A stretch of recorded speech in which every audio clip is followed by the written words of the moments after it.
Welcome to 5 Minute Bible, your daily guide for your daily reading.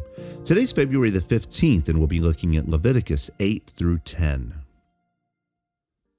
Now, today's reading moves us from the sacrificial system to the service, from the glory to the judgment.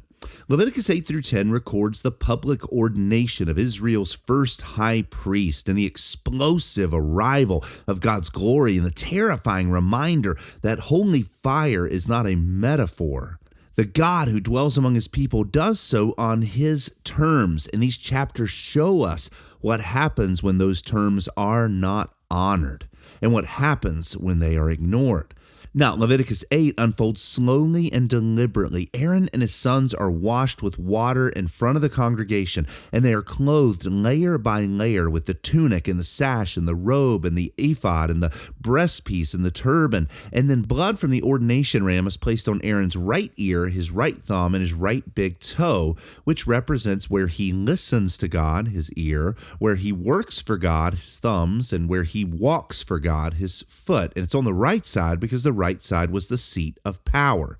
So all of Aaron essentially was being dedicated entirely to the Lord, from his mind to his hands and to the direction that he's walking. And oil then was poured over his head. And for 7 days, they remained at the entrance of the tent of meeting, completing their consecration. I mean, this was not casual. This was a very public and a careful and a weighty, deliberate consecration of purifying these men for service in the midst of a holy God.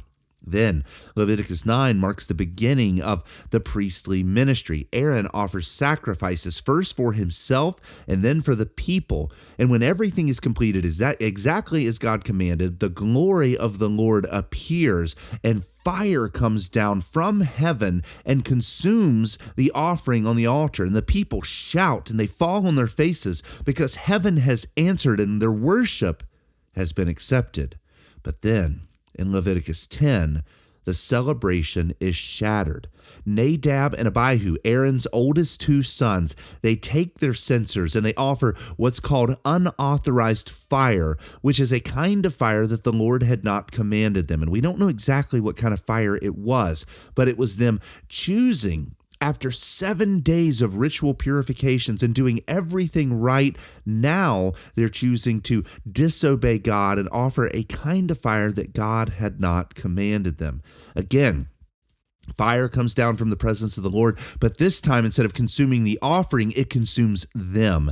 The same holy presence that was bringing joy to the people was now bringing judgment. And Moses speaks the chilling explanation: by those who come near to me, that's God, I will be treated as holy. And Aaron stands in stunned silence.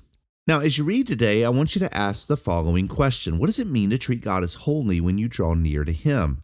Leviticus 8 through 10 insists that reverence is not optional when standing in the presence of God's glory. And that is the central pattern in Leviticus 8 through 10. The same fire that accepts true worship consumes false worship.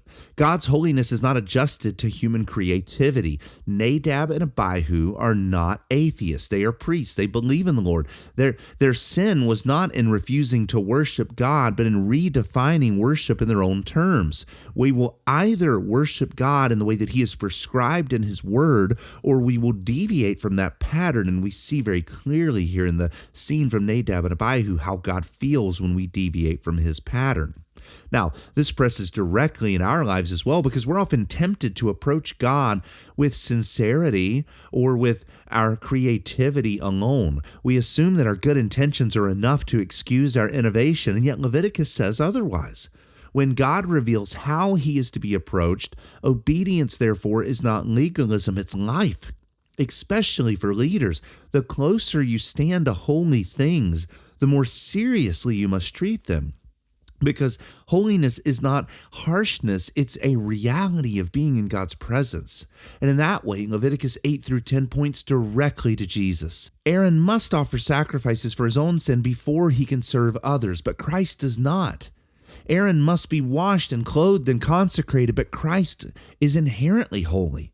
Nadab and Abihu die because they approached God in an improper way, and yet Christ approaches the Father in perfect obedience. The blood on the ear and the hand and the foot anticipate a greater consecration, where Christ is going to be giving his whole body in obedient sacrifice to God. And the fire that consumes the offering in chapter 9 anticipates the fire of judgment that Christ absorbs on the cross, where the cup of God's wrath is poured out on him.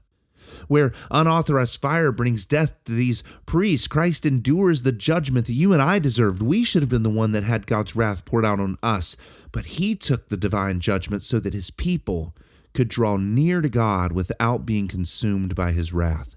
Because of him, we get to approach boldly, but never casually.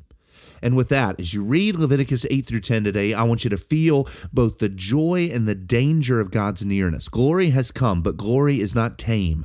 And tomorrow, we're going to see how God teaches his people to distinguish between the clean and the unclean things of this world, showing them that holiness is not just confined to the altar, but it extends into and pushes into every corner of their life. And with that, read your Bible carefully, devotionally, and joyfully today, and may the Lord use his word to sanctify you completely, and we will continue our journey tomorrow.